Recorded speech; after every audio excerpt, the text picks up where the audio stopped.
اما بعد فقد قال اللہ تبارک و تعالی كما ورد في سورة الاعراف اعوذ باللہ من الشیطان الرجیم بسم اللہ الرحمن الرحیم وَإِذْ قَالَتْ أُمَّةٌ مِّنْهُمْ لِمَ تَعِظُونَ قَوْمًا اللَّهُ مُهْلِكُهُمْ أَوْ مُعَذِّبُهُمْ عَذَابًا شَدِيدًا قَالُوا مَعْذِرَةً إِلَىٰ رَبِّكُمْ وَلَعَلَّهُمْ يَتَّقُونَ وقال عز وجل كما ورد في آخر سورة الأنبياء وإن أدري أقريب أم بعيد ما توعدون إلى قوله تعالى وإن أدري لعله فتنة لكم ومتاع إلى حين صدق الله العظيم.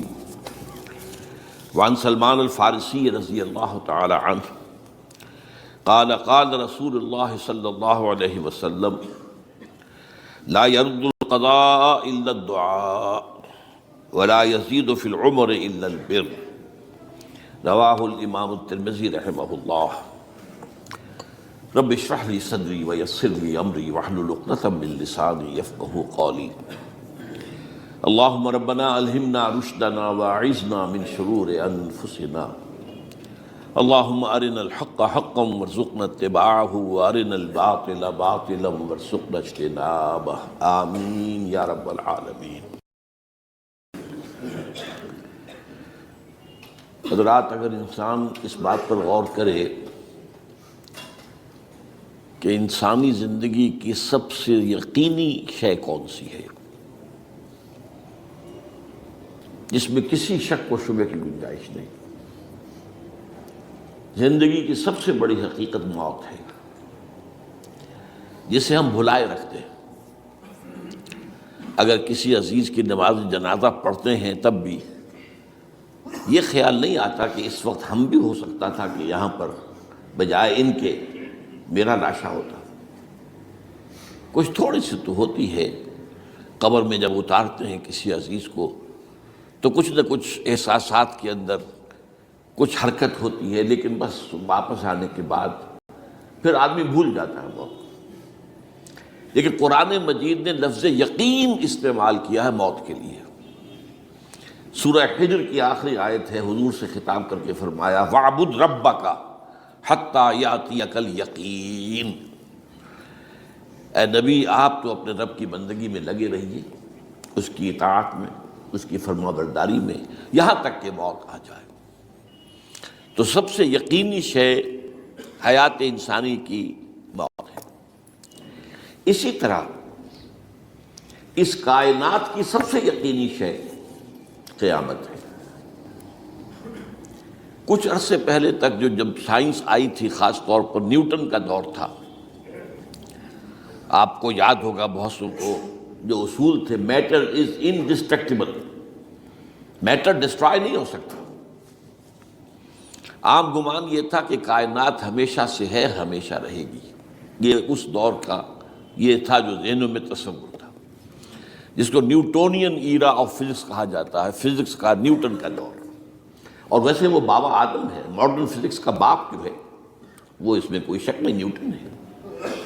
ڈاکٹر مائیکل ہارٹ کی کتاب کا کئی دفعہ تذکرہ میں نے کیا آپ سے کہ تاریخ انسانی کے 100 اشخاص چن لیے جنہوں نے تاریخ کے دھارے کو رخ موڑا، اور ان 100 میں پھر گریڈیشن قائم کی. A selection and gradation of the 100 most influential personalities of human history. Number 1 پر حضور کو لایا، نمبر 2 پر نیوٹن کو لایا. یہ ساری جو آپ دیکھ رہے ہیں سائنس کی ترقیاں اور اس کے اکتشافات، انکشافات، ایجادات، یہ سب جو ہے اس کا بابا آدم نیوٹن ہے. لیکن نیوٹونین فزکس کے اندر بہت سی خامیاں تھیں جو بعد میں واضح ہوئی ہیں، اور آج کا دور آئنسٹائن ایرا کہلاتا ہے. یہ تو اس وقت یہ تھا کہ میٹر انڈسٹرکٹیبل ہے. اب کہتے ہیں نہیں، میٹر تو ڈسٹرائے ہو سکتا ہے، which can change into energy at any time. اور آج تصور یہ ہے کہ اس کائنات کا آغاز بھی ایک خاص وقت پر تھا، بگ بینگ، جس کا ذکر کئی دفعہ میں کر چکا ہوں، اور ایک وقت میں یہ کائنات پھر ختم ہو جائے گی. اور عجیب نقشہ سائنس آج وہی پیش کر رہی ہے جو قرآن مجید کی آیت میں ہے کہ اس دن ہم لپیٹ دیں گے آسمانوں کو، یوم نطوی السماء کطی السجل للکتب کما بدانا نعیدھا. یہ جس طریقے سے کہ پھل جھڑی ہوتی ہے ایک، وہ اس طریقے سے پھیلتی ہے پھل جھڑی، تو اس طریقے سے یونیورس پھیلی ہے، اس کی گیلیکسیز جو ہیں پھیلی ہیں، اور پھر یہ ریورس ایکشن اسی طریقے سے ہوگا، یہ لپیٹ لیا جائے گا جیسے کہ پچھلے زمانے میں کتابوں کے تومار ہوتے تھے۔ کتابیں اس طرح کی نہیں ہوتی تھی مجلد جو آپ دیکھتے ہیں، بلکہ یہ کہ ایک کاغذ ہو گیا پورا لکھ لیا، اب یہاں پر کچھ گوند لگایا، دوسرا کاغذ لگا دیا، اس کو طے کر لیا، اب اس کے بعد تیسرا کاغذ یہاں لگا دیا، یہ طے کرتے چلے آ رہے ہیں۔ اس کو سکرولز کہتے تھے، دی ڈیڈ سی سکرولز بہت مشہور ہوئے ہیں کہ یہ جو بحیرہ مردار ہے اس کے قریب کی کچھ غاروں میں سے انجیل کے بہت پرانے مینuscripts جو برآمد ہوئے تھے، تو ان کو ڈیڈ سی سکرولز کہتے ہیں۔ تو یہی ہے۔ بہرحال میں نے عرض کیا کہ انسان کی انفرادی زندگی کی سب سے بڑی حقیقت موت، اس کائنات کی سب سے بڑی حقیقت قیامت۔ قیامت سے پہلے کے بارے میں ایک حقیقت ہے جس پر کہ ہر مسلمان کو یقین رکھنا چاہیے، اور وہ یہ ہے کہ اس قیامت سے پہلے پوری دنیا میں حق کا بول بالا ہوگا۔ اچھا، یہ وہ بات ہے جو دنیا کے اکثر مذاہب میں ہے، اکثر مذاہب میں، اور خاص طور پر جو تین یہ مذاہب ہیں جنہیں ابراہیمی مذاہب کہا جاتا ہے، یہودیت، عیسائیت اور اسلام میں، جو صراحت کے ساتھ ہے۔ یہود کے ہاں بھی عقیدہ موجود ہے، عیسائیوں کے ہاں بھی ہے، مسلمانوں کے ہاں بھی ہے، کہ اس سے پہلے، اس کائنات کے ختم ہونے سے پہلے، اس زمین کی قیامت آنے سے پہلے اس پر اللہ کا دین غالب ہوگا، کنگڈم آف ہیون اور ارتھ۔ اور یہی بات حضرت مسیح نے کہی تھی اپنے اس وقت کے جن یہودیوں سے مخاطب تھے، ریپینٹ، توبہ کر لو، for the kingdom of heaven is at hand. اب جو وہ ہے آسمانی بادشاہت آیا چاہتی ہے، وہ آسمانی بادشاہت تھی حضور کا ظہور صلی اللہ علیہ وسلم، جس سے کہ وہ آسمانی بادشاہت قائم ہوئی اور پھر پھیلی کتنے بڑے علاقے میں، لیکن بہرحال پوری دنیا میں نہیں پھیل سکی۔ وہ اس کے اسباب کیا تھے وہ اس وقت میرا موضوع نہیں ہے، لیکن پھیلنا ہے اس کو۔ اس سے قبل کیا ہونا ہے، یہ جو تیسری بات میں نے کہی ہے، اس پر آپ کو یقین ہونا چاہیے، اس لیے کہ احادیث صحیح آ گئی ہیں۔ قرآن مجید کا صغرا کبرا دلالت کرتا ہے اس پر کہ حضور کو بھیجا گیا غلبہ دین کے لیے، اور بھیجا گیا پوری نوع انسانی کے لیے، تو جب تک پوری نوع انسانی پر دین غالب نہ ہو، حضور کا مقصد بعثت ابھی مکمل نہیں ہے۔ اسی کو اقبال نے کہا تھا، وقت فرصت ہے کہاں، کام ابھی باقی ہے، نور توحید کا اتمام ابھی باقی ہے۔ یہ چمن معمور ہوگا نغمہ توحید سے، ایک وقت آئے گا کہ پورا یہ قرہ جو ہے نغمہ توحید کے ساتھ اس کا جو ہے گونج جائے گا، لیکن یہ کہ ابھی تو نہیں ہوا ہے، نہ ہونا ہے۔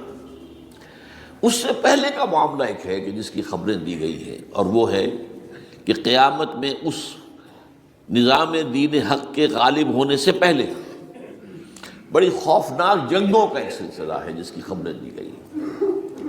یہ یہود کے ہاں بھی ہیں خبریں موجود، عیسائیوں کے ہاں بھی ہیں، جو بائبل کا آخری باب ہے ریولیشنز آف سینٹ جان، وہ کاشفات یوحنا ترجمہ کیا جاتا ہے، اور حضور کی احادیث پہ بھی موجود ہے۔ ملاحم، باب الملاحم، یہ بہت سی کتابوں کے اندر باقاعدہ ابواب ہے، ایک باب، باب الملاحم، جنگوں کا باب۔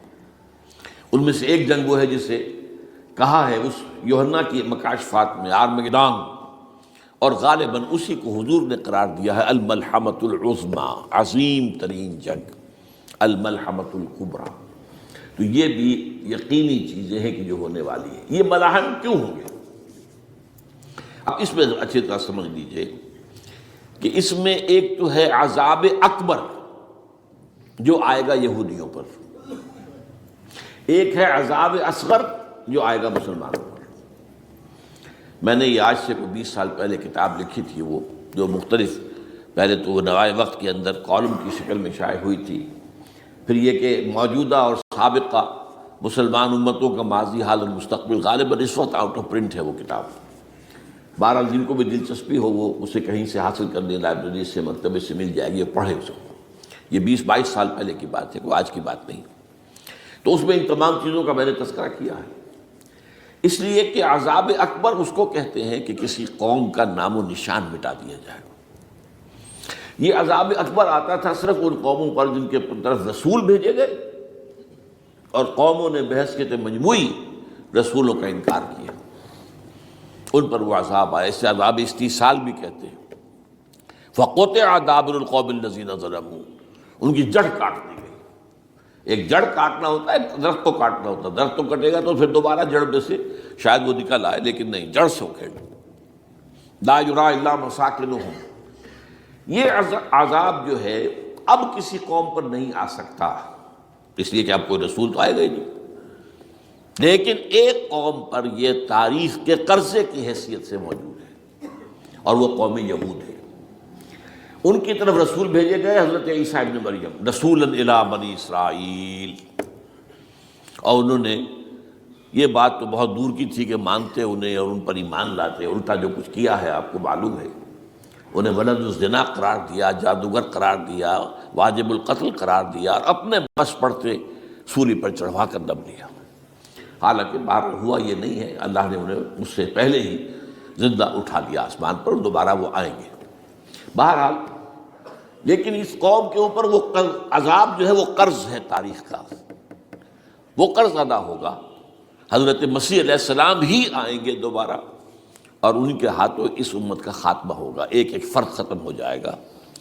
یہ جب میں نے یہ باتیں کہی تھی تو امریکہ میں یہودیوں نے بڑا شور مچایا، میرے خلاف جو ہے ان کی ایک مہم نکلی یہودیوں کی طرف سے کہ اس کی کتابیں وغیرہ، اس کے ویب سائٹ بند کرو، یہ جو ہے اینٹی سیمیٹک ہے، یہ کہتا ہے سب یہودی قتل ہو جائیں گے۔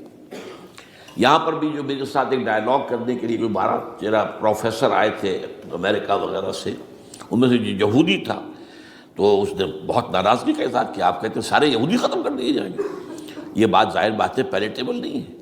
لیکن پھر ہمارے ساتھی جو وہاں پر تھے امریکہ میں پریشان ہوئے کہ آپ کے خلاف یہاں پر اب یہ مہم شروع ہو گئی ہے، تو میں نے بتایا کہ یہ تو جو زائنسٹ ہے، جوش زائنسٹ، اور اس کے ساتھ ہے کرسچن زائنسٹ۔ کرسچن زائنسٹ کا رسالہ نکلتا ہے ٹرمپٹ، جو فلاڈلفیا ٹرمپٹ، اس کے مدیر نے خود لکھا ہے کہ 80% یہودی قتل ہو جائیں گے۔ اس کو میں نے یوں سمجھا ہے کہ 20% وہ ہوں گے کہ جو حضرت مسیح کی آمد ثانی پر ایمان لے آئیں گے، وہ بچ جائیں گے، لیکن باقی جو اڑے رہیں گے اس کے بعد بھی تو وہ ختم کیے جائیں گے۔ تو یہ عذاب الاکبر جو ہے تاریخ کا ایک قرض ہے کہ جو ادا ہوگا، ورنہ کسی اور قوم پر یہ عذاب اکبر اب نہیں آ سکتا۔ لیکن دوسرے درجے میں یہ عذاب ہوگا امت مسلمہ پر۔ امت مسلمہ بھی تو عذاب کی مستحق ہو گئی۔ وہ عذاب جو یہودیوں پر بہت پہلے آئے تھے، ضربت علیہم الذلۃ والمسکنۃ وباؤوا بغضب من اللہ، یہ تھا کہ نہیں تھا؟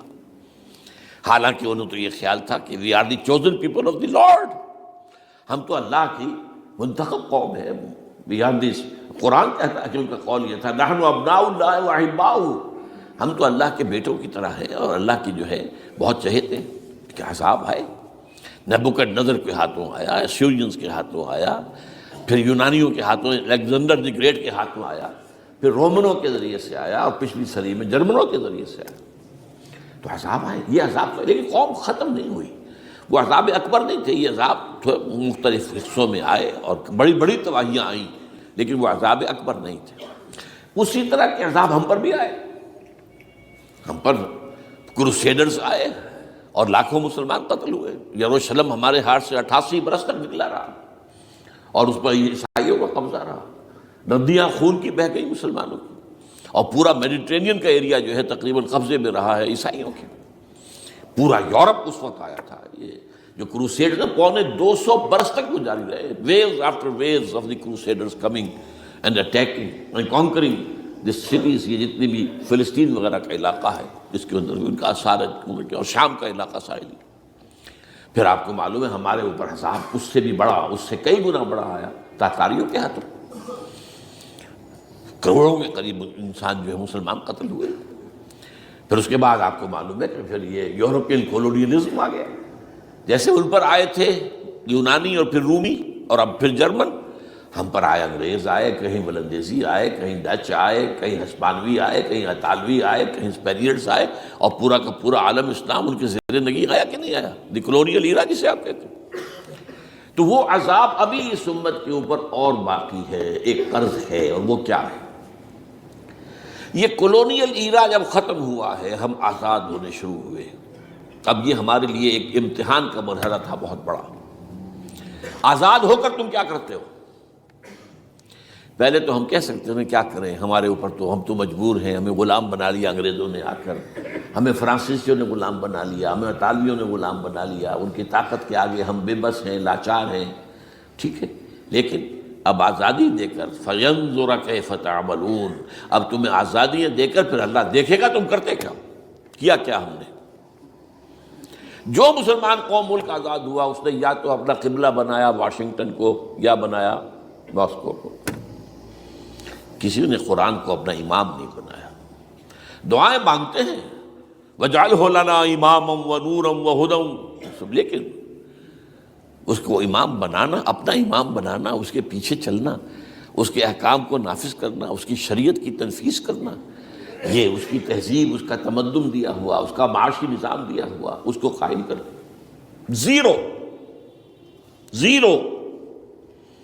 اس لیے بہت بڑے عذاب کے ہم مستحق ہیں۔ بات کڑوی ہے، اچھی نہیں لگے گی، لیکن میں یہ آج سے نہیں کہہ رہا ہوں، میں سن 80 سے یہ باتیں کر رہا ہوں، نوٹ کر دیجیے اس بات کو۔ البتہ اس میں یہ ہے کہ اس امت کا معاملہ سب کا ایک جیسا نہیں، لیسو سواء، جیسے سورہ آل عمران میں کہا گیا ہے کہ یہ اہل کتاب بھی سب ایک جیسے نہیں ہیں، ان میں بھی کچھ نہ کچھ نیک لوگ تھے، امت قائمۃ آناء اللیل، راتوں کو کھڑے رہنے والے، عبادت کرنے والے موجود تھے۔ عیسائیوں میں احبار اور رہبان جو تھے وہ بڑے نیک لوگ تھے، اس وقت بھی موجود تھے، لیکن بحیثیت مجموعی کا معاملہ کیا ہے اس کو دیکھنا پڑتا ہے، بحیثیت مجموعی صورتحال کیا ہے۔ تو صورتحال کیا ہے کہ ہم نے کہیں بھی اللہ کے دین کو قائم نہیں کیا، مذہب تو ہے، لیکن ظاہر بات ہے کہ جرم جو ہے تو پوری امت کا، لیکن سب برابر نہیں ہے۔ سب سے بڑے مجرم عرب مسلمان، کیوں؟ انہیں اللہ نے جو مقام دیا وہ کسی اور کو نہیں دیا، حضور ان میں سے تھے، یہ رتبہ بلند ملا جس کو مل گیا، رسول عربی ہے نا۔ نمبر 2، ان کی مادری زبان میں اللہ کی کتاب موجود ہے، انہیں اس کو سمجھنے کے لیے کوئی نئی زبان پڑھنے کی ضرورت نہیں ہے۔ کوئی ہمارے لیے تو یہ صرف پڑھیں، نحو پڑھیں، یہ پڑھیں، وہ پڑھیں، تب کہیں جا کر اپنی آنکھ سے قرآن پڑھیں، ورنہ ترجمہ پر گزارا کریں۔ ترجمہ ظاہر بات ہے انسپائر نہیں کر سکتا آدمی، ترجمہ تو سیکنڈ ہینڈ نالج ہے، جب آپ ترجمہ پڑھ رہے ہیں تو گویا کہ آپ اس مترجم کی آنکھ سے پڑھ رہے ہیں، اپنی آنکھ سے تو نہیں پڑھ رہے۔ لہذا یہ سب سے بڑا عذاب تو ان پر آنا ہے۔ وہ جو میں بیان کر چکا ہوں گریٹر اسرائیل کے قیام کا معاملہ کیا ہے، تباہی تو انہی ملکوں پر آئے گی نا، وہ شام ہے، عراق ہے، اس کے لیے پہلا قدم اٹھایا تھا، ابھی تو اس کو ناکام بنا دیا ہے اللہ تعالیٰ کی جو بھی حکمت ہے۔ جو عراق پر حملہ تھا وہ اصل میں اس لیے تھا کہ گریٹر اسرائیل کی طرف پہلا قدم تھا۔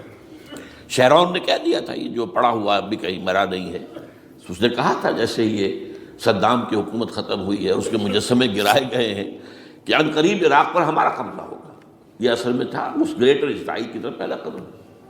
لیکن بات ہونا نقشے جو اب آ رہے ہیں دنیا میں اب تو بہت عام ہو گیا، 1906 سے 2006 سے چھپا ہوا نقشہ ہے وہ، اور ہمارے اخبارات میں اس کا آدھا ابھی آیا ہے، باقی آدھا تو دیا ہی نہیں گیا ہے، باقی آدھا ہے مڈل ایسٹ سے متعلق، وہاں جو نئی تقسیم ہونی ہے۔ عراق کے 3 حصے ہونے ہیں، ایک حصہ کردستان کے ساتھ مل جائے گا، وہ گریٹر کردستان، ایران کا کردستان، عراق کا کردستان، ترکی کا کردستان ملا کر ایک